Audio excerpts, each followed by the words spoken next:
टेलीनर star में आपका स्वागत है। मैं हूं सुरेश प्रियर। आप देख रहे हैं टेलीप्रेम का अकाउंटिंग कोर्स।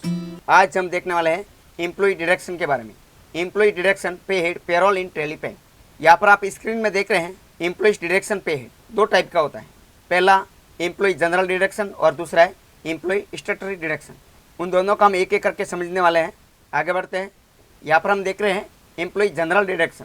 ये एम्प्लॉय जनरल डिडक्शन क्या होता है? ये भी दो टाइप का होता है। एक होता है कैंटीन डिडक्शन और एक होता है सैलरी एडवांस। ये दोनों एम्प्लॉय के सैलरी में से काटा जाता है।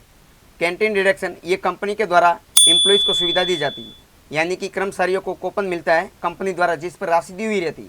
कर्मचारी जितना कूपन यूज़ करेगा उतना ही पैसा उसके सैलरी में से काटा जाएगा, जिसे हम डिडक्शन फ्रॉम एम्प्लॉयज़ कहते हैं। और सैलरी एडवांस ये कर्मचारियों द्वारा कंपनी से लिया गया लोन या अपन सैलरी एडवांस कह सकते हैं। ये भी उसकी सैलरी में से डिडक्ट किया जाता है, जिसे हम लोन्स एंड एडवांस कहते हैं। आगे बढ़ते हैं एम्प्लॉय स्टैट्यूटरी डिडक्शन के बारे में। Employ statutory deduction pay head कई तरह का होता है, जिसमें income tax deduction, provident fund deduction, employ state insurance, professional tax deduction and national pension scheme इत्यादि। ये सभी एम्प्लॉयज़ के सैलरी में से डिडक्ट होता है। अगर वो उन सभी डिडक्शन के दायरे में है तो उन सभी employ statutory deduction pay head को हम आगे की स्लाइड में एक एक करके समझने वाले हैं। सबसे पहले हम देखते हैं इनकम टैक्स डिडक्शन के बारे में। ये एम्प्लॉय या किसी व्यक्ति के इनकम के हिसाब से होता है, जो स्लैब रेट के हिसाब से काटा जाता है कि किसकी कितनी इनकम है, वो इनकम के हिसाब से काटा जाता है, वो आपको मालूम ही है। अब हम आगे स्लाइड में देखने वाले हैं प्रोविडेंट फंड डिडक्शन के बारे में। इनकम टैक्स के बाद हमारा दूसरा है प्रोविडेंट फंड, जिसे हम भविष्य निधि कहते हैं। पीएफ में दोनों तरफ से कॉन्ट्रीब्यूशन होता है, यानी दोनों तरफ से योगदान होता है, यानी कि 12% एम्प्लॉयर और 12% एम्प्लॉय, उन दोनों की तरफ से पीएफ अकाउंट में पैसा जमा किया जाता है। ये contribution basic salary plus DA का 12% होता है। पीएफ में जमा रकम पर सालाना ब्याज मिलता है। पीएफ में 20 या उससे ज़्यादा कर्मचारियों वाली सभी कॉरपोरेट फर्मों को पीएफ के लिए रजिस्टर होना जरूरी है। पीएफ में जमा पैसा आप अपने ज़रूरत पड़ने पर या नौकरी छोड़ने या रिटायरमेंट के समय निकाल सकते हो। आगे बढ़ते हैं ईएसआई के बारे में। एम्प्लॉय स्टेट इंश्योरेंस यानी कि कर्मचारी राज्य बीमा, या मैंने उल्टा लिखा राज्य कर्मचारी बीमा, वो कर्मचारी राज्य बीमा होता है। उसमें भी एम्प्लॉयर और एम्प्लॉय दोनों तरफ से कंट्रीब्यूशन यानी योगदान होता है, जिसमें employer contribution is 4.75% of gross salary and employ contribution is 1.75% of gross salary.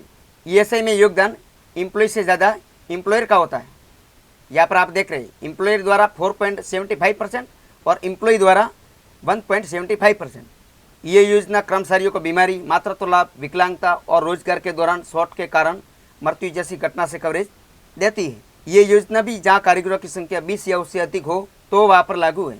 ESI योजना वर्तमान में 21,000 रुपये या उसके नीचे कमाने वाले कर्मचारियों पर एप्लीकेबल है। अगर 21,000 से ऊपर इनकम है तो उसके ऊपर ये लागू नहीं है। आगे बढ़ते हैं प्रोफेशनल टैक्स यानी कि व्यावसायिक कर। ये टैक्स सरकारी या निजी क्षेत्र के प्रत्येक कर्मचारियों पर लगाया जाता है और ये टैक्स राज्य सरकार द्वारा लिया जाता है, जो किसी भी पैसे, व्यापार या नौकरी से पैसा कमाने वाले व्यक्ति पर लगाया जाता है, जिसमें doctor, CA, lawyer and consultants भी शामिल हैं। सभी राज्यों में प्रोफेशनल टैक्स नहीं लगाया जाता है, जिसमें अरुणाचल प्रदेश, हरियाणा और हमारा राजस्थान में ये टैक्स नहीं लगाया जाता है। ये प्रोफेशनल टैक्स भी इनकम टैक्स की तरह ही होता है। फ़र्क उतना है कि इनकम टैक्स को रिटर्न फाइल किया जाता है, लेकिन प्रोफेशनल टैक्स को रिटर्न फाइल नहीं किया जाता है। ये उसकी सैलरी में से डिडक्ट किया जाता है या फिर एम्प्लॉय को डायरेक्टली डिपार्टमेंट में सबमिट करना होता है। अगर आपका मंथली सैलरी 7,500 रुपये हो तो कोई टैक्स नहीं, और 10,000 हो तो 200 देना होता है, और 10,000 से ज़्यादा हो तो 400 रुपये। हर राज्य में प्रोफेशनल टैक्स की दर अलग अलग है। आगे बढ़ते हैं नेशनल पेंशन स्कीम यानी राष्ट्रीय पेंशन योजना। ये एक पेंशन और निवेश योजना है। ये भारत सरकार द्वारा नागरिकों को वृद्धावस्था में या बुढ़ापे में सुरक्षा प्रदान करता है। ये एक स्वैच्छिक योजना है जिसके तहत आप नियमित अंतराल पर छोटी छोटी रकम का निवेश कर सकते हैं। रिटायरमेंट के बाद आपको एक निश्चित रकम मिलती है और बाकी रकम मासिक पेंशन के रूप में मिलती है। एनपीएस में अपनी सैलरी का बेसिक प्लस डीए का 10% से बढ़कर 14% टैक्स कटौती करता है। Tax benefit to NPS employees own contribution, कर्मचारी का अपना योगदान सेक्शन 80 CCE के तहत 1.5 लाख रुपये की समग्र सीमा के भीतर सेक्शन 80 CCD 1 के तहत वेतन बेसिक प्लस डीए का 10% कटौती, और एम्प्लॉयर कंट्रीब्यूशन नियोक्ता का योगदान कर्मचारी सेक्शन 80 CCD2 के तहत नियोक्ता द्वारा योगदान किए गए वेतन बेसिक प्लस DA का 10% कर कटौती के लिए पात्र है, जो सेक्शन 80 CCE के तहत प्रदान किए गए 1.5 लाख रुपए की सीमा से अधिक हो। ये ध्यान देना है। आगे बढ़ते हैं। यहाँ पर आप स्क्रीन में देख रहे हैं 2 type of NPS account. NPS account 2 type का होता है, एक होता है टीयर 1 अकाउंट और एक होता है दूसरा टीयर 2 अकाउंट। सबसे पहले हम देखते हैं टीयर 1 अकाउंट। ये अकाउंट रिटायरमेंट के लिए सेविंग करने के लिए खोला जाता है। जब आप NPS टीयर 1 अकाउंट खोलते हैं तो आपको एक परमानेंट रिटायरमेंट अकाउंट नंबर मिलता है, जिसे हम PRAN कहते हैं। उस अकाउंट में आपको न्यूनतम 500 रुपये योगदान करना होगा। हालांकि उसमें अधिकतम योगदान की कोई सीमा नहीं है। जब तक आप 60 साल के नहीं हो जाते तब तक खाते में पैसा लॉक इन रहता है। इसका मतलब है कि आप 60 साल की उम्र के बाद अपनी जमा राशि निकाल सकते हो। NPS टीयर 1 अकाउंट में किए गए योगदान इनकम टैक्स एक्ट के सेक्शन 80C के तहत प्रतिवर्ष अधिकतम 1.5 लाख रुपये तक और सेक्शन 80 CCD1B के तहत 50,000 रुपये तक की अतिरिक्त कटौती के लिए पात्र है। आगे बढ़ते टीयर 2 अकाउंट के लिए। NPS का पहला टीयर 1 अकाउंट है, दूसरा है टीयर 2 अकाउंट। टीयर 2 अकाउंट ये वॉलेंट्री अकाउंट है। ये तब खोला जाता है जब आपके पास टीयर 1 अकाउंट हो तब। टीयर 2 अकाउंट में इसकी लॉक इन अवधि नहीं होती है। उसमें बिना किसी प्रतिबंध के किसी भी समय अपनी बचत निकालने की अनुमति देता है। हालांकि इस अकाउंट में किए गए योगदान इनकम टैक्स के सेक्शन 80C के तहत टैक्स लाभ के लिए पात्र नहीं है। आगे बढ़ते हैं। हम 2 एम्प्लॉय स्टेटरी डिडक्शन क्रिएट करने वाले हैं, जो प्रोविडेंट फंड है और एक है प्रोफेशनल टैक्स। देख लेते हैं पहले उसका स्क्रीनशॉट, फिर हम आगे बढ़ेंगे टैली में। ये पहला है हमारा प्रोफेशनल टैक्स, ये हम क्रिएट करने वाला है। आप स्क्रीन में देख रहे हैं, उसे ध्यान से देखिए। मैंने क्या किया है उसी को ही हम टैली में क्रिएट करने वाले। और दूसरा है हमारा ये है प्रोविडेंट फंड, जो आप स्क्रीन में देख रहे हैं। उन दोनों को हम क्रिएट करेंगे टैली में। उसके लिए हम जाते हैं टैली में।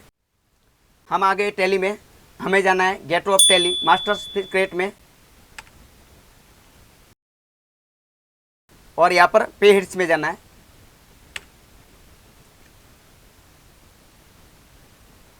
पहला हम क्रिएट कर रहे हैं प्रोफेशनल टैक्स। यहाँ पर पे हेड टाइप रहेगा अर्निंग्स फॉर एम्प्लॉय, नहीं ये अर्निंग्स नहीं, ये यहाँ पर डिडक्शन है, इसलिए यहाँ पर आएगा एम्प्लॉयज स्टेटरी डिडक्शन। उसे एंटर कीजिए और स्टेटरी पे टाइप होगा professional tax. Professional tax enter कीजिए और यहाँ पर आएगा रजिस्ट्रेशन नंबर, जो होगा वो डालना है। और अंडर में आएगा यहाँ पर देखिए लिस्ट ऑफ ग्रुप में आएगा करंट लायबिलिटीज़। आप ड्यूटीज एंड टैक्स भी ले सकते हैं। ये लेंगे तो भी करंट लायबिलिटी में जाएगा और ये लेंगे तो भी करंट लायबिलिटी में आएगा। एंटर कीजिए, मैं यहाँ पर एंटर कर रहा हूँ। देखिए current liabilities, affect net salary, yes. और यहाँ पर नीचे name to displayed in pay slip professional tax, और कैलकुलेशन पीरियड में आएगा मंथ। एंटर कीजिए और यहाँ पर राउंडिंग मेथड में, वो मैंने पिछले पार्ट में आपको बताया था, वो क्या होता है, वो आप उसको नॉर्मल या अपवर्ड या डाउनवर्ड या नॉट एप्लीकेबल रखना हो तो रख सकते हैं, जो भी रखना हो वो रख सकते हैं। फिलहाल मैं उसे नॉट एप्लीकेबल रखता हूँ। एंटर कीजिए और यहाँ पर राइट साइड में compute on current earnings total, और यहाँ पर आप ऑन स्पेसिफाई फार्मूला भी सुन सकते हो या ऑन करंट अर्निंग्स भी ले सकते हैं। हम यहाँ पर फिलहाल आपको कैलसी करें ऑन करंट अर्निंग्स टोटल के ऊपर। एंटर कीजिए यही, और अमाउंट अप टू में 7,500 रुपये एंटर करना है। और ये परसेंटेज में नहीं, ये प्रोफेशनल टैक्स वैल्यू पर रहता है। और अमाउंट ग्रेटर देन में 7,500 और अमाउंट अप टू में 10,000, और फिर से वैल्यू अगर 10,000 है तो 200 रुपये, अगर उससे ऊपर है तो 400 रुपये। ये ध्यान देना है। और उस स्क्रीन को हम एक्सेप्ट कर रहे हैं, एक्सेप्ट। और दूसरा हमारा प्रोविडेंट फंड, ये भी हमारा एम्प्लॉय स्टेटरी डिडक्शन है और स्टेटरी पे टाइप में आएगा। और इस बार आएगा प्रोफेशनल टैक्स नहीं, ये पीएफ है, तो पीएफ अकाउंट 1 आएगा, पीएफ अकाउंट 1। और अंडर में आएगा current liabilities, list of group में करंट लायबिलिटीज। एंटर कीजिए, यस। प्रोविडेंट फंड, उससे भी एंटर। और यार राइट साइड में देखिए ये भी हम ऑन करंट अर्निंग्स टोटल पर ले रहे हैं, इंटर कीजिए। और अमाउंट अप टू में 15,000 और ये रहेगा परसेंटेज और टाइप ऑफ स्लैब परसेंटेज। अगर 15,000 है तो 12%, अगर 15,000 से ऊपर है तो वैल्यू में 15,000 का 12% हुआ 1800। यहाँ पर हमने 15,000 या 15,000 से नीचे तो 12% और 15,000 से ऊपर हो तो वैल्यू में उसका 12%, 15,000 का 1800 रुपये उसको वैल्यू में रखा है, उसे भी एक्सेप्ट करते हैं और एक्सेप्ट। बस उस वीडियो में उतना ही। इस वीडियो में हमने जाना कि एम्प्लॉय डिडक्शन क्या होता है और एम्प्लॉय स्टैट्यूटरी डिडक्शन क्या होता है उसके बारे में। अगर आपको वीडियो अच्छी लगी है तो हमें कमेंट करके ज़रूर बताएं। और अभी तक आपने हमारे चैनल को सब्सक्राइब नहीं किया तो कर लेना और साथ में दिए बेल आइकन पर क्लिक करें ताकि हमारे वीडियो की नोटिफिकेशन आप तक जरूर पहुँचे। Thank you for watching. मिलते हैं नेक्स्ट पार्ट में।